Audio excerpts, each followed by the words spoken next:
இந்த பதிவில் நாம் என்ன பார்க்க போறோம்னா கிரீன் ஸ்மூத்தி எப்படி பண்றது அப்படின்றத பார்க்க போறோம்.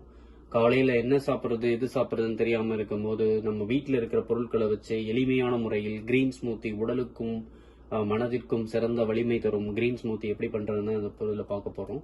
இப்போ தேவையான பொருட்கள் என்னன்னு பார்த்தீங்கன்னா 2 வாழைப்பழம், அப்புறம் செலரி சிறு துண்டுகள், அப்புறம் கேரட் சிறு துண்டுகள், அப்புறம் இது வந்து மாச்சா பவுடர். இது வந்து எல்லா கடையிலையுமே கிடைக்கும். இது வாங்கி வச்சுக்கோங்க. Green மாச்சா powder. அப்புறம் வந்து சியா சீட்ஸ், கீரை, பச்சை கீரை நல்ல சாப் பண்ணது, இல்லைன்னா நீங்கள் பிச்சு போட்டு வச்சுக்கோங்க. அப்புறம் நட்ஸு பார்த்தீங்கன்னா வந்து இதில் வந்து நம்ம வந்து வால்நட்டும் ஆல்மண்ட்ஸும் எடுத்திருக்கோம். ஸோ வால்நட் வந்து ரொம்ப நல்லது, அதில் அப்படியே பிளெண்ட் ஆகி வரும். ஸோ அதனால வால்நட் ஆல்மண்ட்ஸ்.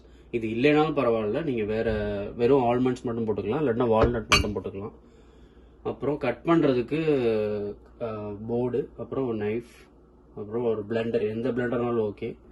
கேல் வந்து இங்கே இருக்கிறனால கேல் வந்து போட்டிருக்கோம். கேல் இல்லைனாலும் பரவாயில்ல. நம்மளுக்கு ஸ்பினாச் வந்து கீரை வந்து நம்மளுக்கு அந்த பச்சை தன்மையை வந்து தரும். கீரை வந்து ரொம்ப நல்லது உடலுக்கு, உங்கள் எல்லாருக்குமே தெரியும். அப்புறம் வந்து பால் வந்து இப்போ நம்ம எடுத்திருக்க பால் வந்து ஆல்மண்ட் ஆர்கானிக் மில்க்கு. ஸோ இது வந்து நீங்கள் ஹோல் மில்க் வேணாலும் எடுத்துக்கலாம். உங்களுக்கு எந்த பால் அப்போ அவைலபிளாக இருக்கோ அந்த பால் ஆனால் நம்ம கம்மியாக தான் ஊற்ற போகிறோம். அப்புறம் நல்ல ஒரு தண்ணீர் வந்து நல்ல ஒரு குடிநீரை எடுத்துக்கோங்க. ஏன்னா அந்த தண்ணியோட டேஸ்ட் வந்து ஸ்மூத்தியில் வந்து தெரியும். ஸோ அது ரொம்ப முக்கியம். நீங்கள் முதல்ல வந்து பாலை பிளெண்டரில் ஊற்றிட்டு அப்புறம் மற்ற பொருட்கள்லாம் போட்டுட்டு தண்ணி வந்து தேவையான அளவு நீங்கள் ஃபஸ்ட்டும் ஊற்றிக்கலாம். அப்புறம் வந்து கீரையை போட்டுட்டு அதுக்கப்புறம் கூட நீங்கள் தண்ணீர் வந்து தேவையான அளவு சேர்த்துட்டு நல்லா பிளெண்ட் பண்ணிக்கலாம். இப்போ பார்த்தீங்கன்னா ஸ்மூத்தி நம்மளுக்கு ரெடி ஆயிடுச்சு. உங்களுக்கு தெரியும், அப்படியே பச்சை பசேன்னு இருக்குது, ரொம்ப நல்லது உடம்புக்கு. இப்போ பார்க்கலாம், அதை வந்து நம்ம ஒரு கிளாஸில் ஊற்றி அருந்துவோம்.